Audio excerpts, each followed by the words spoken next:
Welcome back to Inside Sports, and we're talking boxing and the Golden Gloves.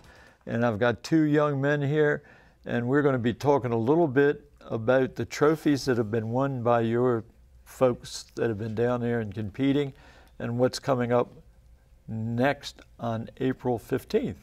Yes, sir. Yes, sir. Okay, who wants to go first? Lamont. Lamont wants to go first. Not you, huh? Okay. Okay. You got it.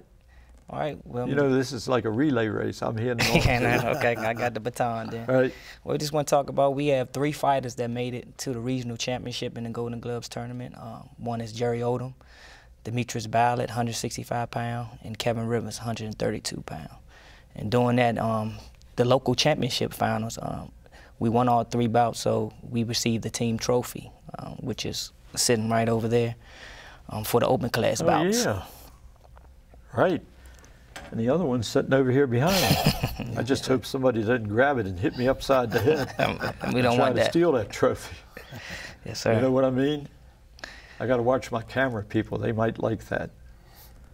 You know, they're very competitive. Oh. One of them plays rugby. Okay. And I mean, She might be know, tough. Tough. That's a tough sport too. That's very tough. We can use her. We looking for a few female fighters. No excuse. We looking for them. Well, she could do it. Oh, she no doubt. could do it. You No know. doubt. We get her information when we leave. Okay. Just for that, though, boxing. Nothing else now. I don't want you. Well, you know, I don't run a dating service, even though I might look like Jerry Springer. I'm not. Anyway, you got a big one coming up on the 15th. Oh, yes, sir. A lot of the guys from No Excuse are going to be down there fighting, right? Yes, sir. Yes, sir.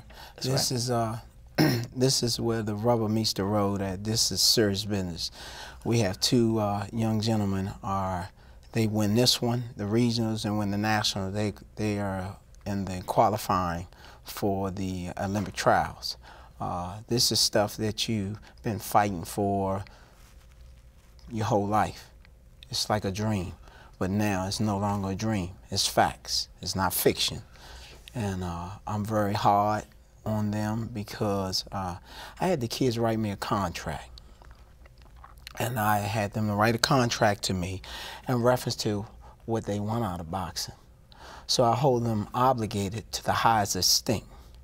So when I get tough on them and they ready to fold, I just remind them, you gave me the contract. You got a contract. Yeah, you gave it to me. Now, if you want it and you want to go somewhere else, I'll tell them very quickly, you can get out of my gym. You know what I mean? I hold these kids up to high extent. I hold them more up to it than their parents do. And I know I do. I press them. And the reason why is in order for you to get the best out of some people, you just got to know your product. You have to draw from them. That's right. And hold them to high expectation. What's wrong with society and communities now? We're not holding these kids to high expectation. So we are lowering the standards, and we're allowing them to waddle in the mud and do what they want to do and say, oh, it's okay, and you can't do anything. Nah, that's false. I'm not from the old school, but I took a couple of pages and a couple of chapters out of the old school. I force feed them. You're either gonna ship up, or I'm gonna put you out. That's right. Shape up or away you go. Yeah, and I hold them to that. And in the process of me doing that, we get the results that we're getting. And it haven't been just this year, it's been the last several years. You know what I mean? But now we're starting to get a number of kids. All of my kids was JO.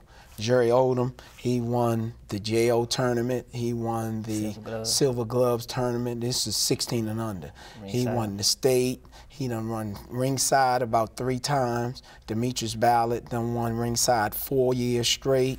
He done won Silver Gloves in the finals of the JO. So all of them was winning when they was JO. Now that they open, and they just turned open last year, they're still winning.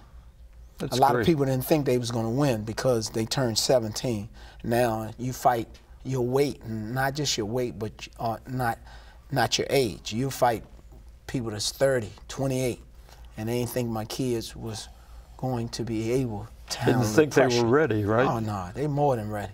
That's right. And speaking of Demetrius, he's already qualified for the Olympic trials by winning the national PAL in October of 2010. What do you think is the toughest part for a fighter? You know, I always look at it, some of them, you know, about getting hit in the face, because that's a natural thing of you don't want to get hit in the face. I never did because I have such a pretty one. Notice the profile. But, you know, I always thought that was the toughest part as far as I was concerned. You can go boom, boom, boom, or up under. But, you know, when it comes at the face, you know, I never wanted to get hit in the face. The toughest part in boxing with a fighter, it reminds me of a scripture. So if a man thinketh, so he is. A lot of people don't understand boxing is 85% mental. It's only 15% physical. Now, I'm going to give you an example. An example, you have Hispanic fighters, which is real good fighters. If you look at their body frame and mass, they have a flat chest and flat stomach. You don't really see muscles. But then you see some of our black fighters that are strong and real strong, you can see their physique. So automatic, when you look at this comparison, you say, man, that brother in shape, man. He can whoop that little Hispanic guy. Then when the fight goes on, I'm not saying that this always happens. You cannot look at what you see and thinking that you're going to receive what you see. It's mental. Some of them Hispanic kids, they can fight. They don't have no physique, but they bring the war. It's called war, W-A-R, that we are ready. They bring that to the table, and they win. So it's mental. It's a mental toughness. That's right, because to overcome some of the things that you do and encounter in boxing, you have to have that mentality to overcome it, or you're going to be lost. Yes, sir. No doubt. Mentally tough. Well, we've got to go now, but let's remember that April 15th, that's a Saturday, down in Waldorf. Friday. It's a Friday. I get Saturdays and Fridays mixed up. I used to do that in school. I'd date a girl, and, you know, I'd show up on Friday, and she'd say, "You're not supposed to be here. This other guy's here. You're not due until tomorrow." And that's Saturday, you know, so I get my dates mixed up. So we want the April 15th down there in Waldorf. A lot of great boxing fans down there, and Bobby Magruder's doing his usual great job in drumming this up, and a lot of people, I'm sure, will be on hand down there. I've been down there a few times, and he always has a nice crowd with good folks like you all. And he's even got some Redskins coming. I don't know why.